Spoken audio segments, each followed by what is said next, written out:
Welcome दोस्तों, स्वागत करता हूँ व्हाट्सएप सबको आपके अपने इस चैनल में। तो जिस वीडियो के ऊपर डिटेल्स में डिस्कस करेंगे बिटकॉइन के बारे में, साथ ही हम यहाँ पर डिटेल्स में बात करेंगे वाजरेक्स के बारे में। और इस वीडियो के ऊपर कुछ इंपॉर्टेंट चीज़ें हैं जो मैं इस वीडियो के ऊपर शेयर करूंगा वाजरेक्स से रिलेटेड। और बाकी यहाँ पर अभी इस टाइम पे जो भी अपडेट्स निकल के आ रही है वाजरेक्स को लेकर, तो उसके ऊपर भी पूरा डिटेल्स में इस वीडियो के ऊपर डिस्कस करने की कोशिश भी करेंगे। तो अगर आपके भी फंड्स वाजरेक्स में फंसे हुए हैं तो इस वीडियो को पूरा एंड तक जरूर से देख लेना। बाकी पहली बार चैनल पर विजिट करो, end of this video channel को सब्सक्राइब भी जरूर से कर सकते हो। एंड टेलीग्राम पे जितने भी लोगों ने अभी तक ज्वाइन नहीं किया है तो लिंक आपको डिस्क्रिप्शन में मिल जाएगा, वहां से जाके आप जरूर से ज्वाइन भी कर सकते हो। ठीक है, तो फास्टली अगर हम देखेंगे बीटीसी के प्राइस को, तो right now the price of BTC is consolidating around 67,300 के आसपास प्राइस कंसोलिडेट हो रहा है। तो यहां से नेक्स्ट क्या मोमेंटम हो सकती है प्राइस के ऊपर, तो उसके ऊपर पूरा डिटेल्स में यहां पे डिस्कस कर लेते हैं। अभी इस टाइम पे जैसे हमने पहले भी डिस्कस किया था कि प्राइस एक साइडवेज में आ चुकी है अभी इस टाइम पे। ठीक है, तो यहां से प्राइस में एक साइडवेज का मोमेंटम हम एक्सपेक्ट कर सकते हो, which will be near around 69,300। यहाँ तक हम मैक्सिमम जा सकते हैं अभी फिलहाल के लिए। ठीक है, if we take a breakout of 69,600 then यहाँ से हम फर्दर एक अच्छा सा अपवर्ड मूवमेंट में जाएंगे। ठीक है, तो बाकी यहाँ पर मेरे हिसाब से अभी जो बीटीसी के प्राइस है ना, वो एक साइडवेज मूवमेंट होने के बाद एक अच्छा सा रैली आपको बीटीसी के प्राइस में देखने को मिलेगी। और जो कि यहाँ पर मैंने पहले भी आपको बताया था कि स्टार्टिंग ऑफ अक्टूबर मैंने आपको बताया था कि बीटीसी के प्राइस अक्टूबर मंथ में 70,000 के आसपास जानी चाहिए। ठीक है, तो अभी तक यहाँ पर मेरा जो टारगेट है वो कंप्लीट नहीं हुई है, and still I do believe कि प्राइस 70,000 को इजीली हिट कर सकता है। ठीक है, तो मैं यहाँ पर बीटीसी को लेकर पार्टिकुलरली बुलिश हूँ। और अभी इस टाइम पे प्राइस हो सकता है कि थोड़ा साइडवेज में कंसोलिडेट हो, बट एट ए टाइम जो लॉन्गर टाइम फ्रेम में प्राइस के ऊपर हमें एक अच्छा सा अपवर्ड मूवमेंट देखने को मिलेगा। तो आई होप कि आपको डिटेल्स में बातें पता लग गई होगी कि एक्जैक्टली बीटीसी में क्या नेक्स्ट मूवमेंट हमें देखने को मिल सकता है। तो बात करते हैं अभी इस टाइम पे वाजरेक्स के बारे में कि एक्जैक्टली वाजरेक्स में क्या अभी इस टाइम पे न्यूज़ निकल के आ रही है। तो कल जैसे हमने डिस्कस की थी कि वाजरेक्स ने सर्टेन अमाउंट ऑफ फंड्स को यहाँ पर सीक्रेटली ट्रांसफ़र किया है दूसरे एक्सचेंजेस के ऊपर, जैसे कि बाईबिट एंड बाकी जो एक्सचेंजेस है, जिन एक्सचेंजेस अभी इस टाइम पे इंडिया के ऊपर जिन एक्सचेंजेस के ऊपर बैन लगे हुए हैं, ठीक है, जो कि चाइनीज़ एक्सचेंजेस है, उनके ऊपर यहाँ पर निश्चल ने अपने फंड्स को ट्रांसफ़र किया है। तो इसके यहाँ पर रेस्पॉन्स में निश्चल ने क्या बताया, अगर आप देखोगे तो इसने बताया कि ये एक फॉल्स नैरेटिव है, यानी कि ये एक यहाँ पर कोऑर्डिनेटेड कैंपेन है। अकॉर्डिंग टू निश्चल शेट्टी यहाँ पर ना ये एक कोऑर्डिनेटेड कैंपेन है, यानी कि वाजरेक्स को बदनाम करने के लिए लोगों ने ये एक फॉल्स नैरेटिव चलाया हुआ है। तो अभी इस टाइम पे आप मुझे बताओ कि वाजरेक्स ने कब लोगों को बताया कि उन लोगों ने अपने फंड्स को ट्रांसफ़र किया है बाईबिट या फिर बाकी वॉलेट्स के ऊपर। इसके चलते हुए वाजरेक्स का जो सीईओ है उसका यही कहना है कि सीक्रेटली मूव्ड, और उसके बाद इसने एक क्वेश्चन मार्क भी लगा के रखा हुआ है।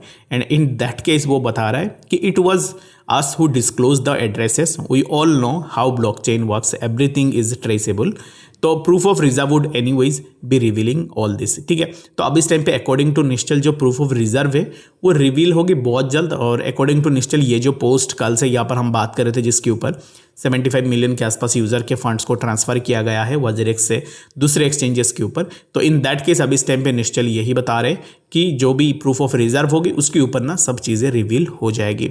अगर आप मेरी बात मानो या ना मानो, जब से मैं वाजरेक्स को कवर कर रहा हूँ, इस चीज़ को मैं क्लोजली फॉलो कर रहा हूँ फ्रॉम द फर्स्ट डे, जितने भी ट्वीट्स एंड अपडेट्स मैंने, या तो आप निश्चल की यहाँ पर ट्वीट्स की बात कर लो या फिर उनके टीम ने जो भी ट्वीट्स किए हैं उनकी बात कर लो, तो किसी भी ट्वीट के ऊपर मुझे कुछ भी यहाँ पर ना करेक्ट नहीं लगा है। ठीक है, जब भी कोई भी ट्वीट निकल के आती है तो उन ट्वीट्स में ज़्यादातर मुझे मिसलीडिंग चीज़ें देखने को मिलती है। एंड अलॉन्ग विद दैट यहाँ पर ना क्या करते हैं कि लोगों को ज़्यादा से ज़्यादा मिसलीड करके रखते हैं ताकि लोग इस चीज़ के ऊपर ज़्यादा अपने क्वेश्चंस ना करें। ठीक है, अगर आप देखोगे तो ये एक फॉल्स नैरेटिव है। देन व्हाई डिड, तो अब इस टाइम पे देखोगे तो जितने भी मिसलीडिंग होने थे लोग ऑलरेडी मिसलीड हो चुके हैं। और ये जो अपडेट आपने दिया है कि सेकेंड स्टेप में जो पीओआर आप शेयर कर दोगे, तो प्रूफ ऑफ रिजर्व में आपने अभी तक कुछ भी ऐसे यहाँ पर सच नहीं बोला है लोगों के साथ। अगर यहाँ पर कॉइनस्विच का जो सीईओ है वो अगर इन डिटेल्स को नहीं निकालते ना, तो लोगों को ये पता नहीं लगता कि एग्जैक्टली वाजरेक्स में यहाँ पर क्या चीज़ें हो रही है। फास्टली आपने 2,40,000 वॉलेट्स को क्रिएट किया, आप वही वॉलेट्स भी शेयर कर रहे हो जिन वॉलेट्स में 0 रुपये से 1 रुपये से 2 रुपये से। अब इस टाइम पे बताओ कि ऐसे वॉलेट से लोग करेंगे क्या? अगर आप 0 रुपीज़ 1 रुपीज़ की वॉलेट शेयर कर रहे हो, सब लोग यहाँ पर यही देखते हैं कि किस वॉलेट में ज़्यादा फंड्स रखे हुए हैं, कौन से वॉलेट में ज़्यादा फंड्स है, वही चीज़ लोगों के लिए ज़्यादा इंपॉर्टेंस रखती है, ना कि जिस वॉलेट के ऊपर 0 पे से है, ठीक है। तो यही चीज़ें अगर आप देखो तो और एक ट्वीट निश्चल की तरफ से किया गया है कि उनको यहाँ पर पूछा गया था कि प्रूफ ऑफ रिजर्व के बारे में। अगर मैं इस ट्वीट को भी आपको पढ़ के दिखाऊँ, जितने भी लोगों को हिंदी नहीं पढ़नी आती है तो इसको ट्रांसलेट करके मैंने रख दिया है, तो यहाँ से भी आप ज़रूर से देख सकते हो, ठीक है। तो अब इस टाइम पे ना इस ट्वीट में पूछा गया था कि what if the same thing happen with the exchange where you have sent fund as happened with WazirX, this is not a solution, on the contrary the problem में increase further, you should think of some other way to keep their funds safe, ठीक है। तो WazirX ने यहाँ पर यही बताया कि अब इस टाइम पे जो फंड्स उन्होंने बाइबिट में एंड बाकी एक्सचेंज में शेयर किया था, उन फंड्स में यहाँ पर किसी ने क्वेश्चन पूछा था कि आपने जो फंड्स अभी इस टाइम पे बाइबिट में या फिर बाकी एक्सचेंज में शेयर किया है, फर्स्ट ऑफ ऑल ये एक्सचेंजेस इंडिया के ऊपर रजिस्टर्ड है नहीं। जैसे कि बाइबिट अभी इस टाइम पे, जैसे मैं पहले से ही बता रहा हूँ, इंडिया के ऊपर अभी इस टाइम पे अनऑथोराइज्ड तरीके से वो काम कर रहे हैं, इंडिया में नहीं है। एंड क्यू कॉइन को भी अगर आप देखोगे तो सिमिलर चीज़ें क्यू कॉइन के ऊपर भी है। अभी जैसे WazirX ने 70 मिलियन के आसपास फंड को क्यू कॉइन में एंड बाइबिट में ट्रांसफर किया है, अगर उन एक्सचेंजेस से ये फंड अगर हैक हो जाते हैं वापस, तो इन दैट केस WazirX क्या करेगी। तो बाकी मेरे हिसाब से अगर आप देखो तो मैंने जितने भी WazirX के ट्वीट्स देखे हैं, जितने भी अपडेट्स WazirX के देखे हैं, चाहे वो निश्चल शेट्टी हो या फिर उनके टीम हो, हर एक ट्वीट में मिसलीडिंग चीज़ें आपको देखने को मिल जाती है। अभी इस टाइम पे लोगों का जो क्वेरी एंड क्वेश्चन यही है कि अगर आप देखो यहाँ पर इतने बातें आप घुमा रहे हो, 55% फंड्स आपके पास बचे हुए हैं, 55% फंड्स में से जो भी फंड्स अभी बचे हुए हैं वो फंड्स आप लोगों को वापस कर दो। तो इन दैट केस जब भी ये बातें निकल के आती है तो फिर आप अपने यहाँ पर थियोरीज एंड लॉजिक्स लेके आ जाते हो। तो यही चीज़ है। और मेरे हिसाब से निश्चल शेट्टी ने जितने भी ट्वीट्स किए हैं, इन माय ओपिनियन ये सभी ट्वीट्स एक मिसलीडिंग ट्वीट्स हैं। मेरे हिसाब से ये ट्वीट्स सही ट्वीट्स नहीं है, ठीक है।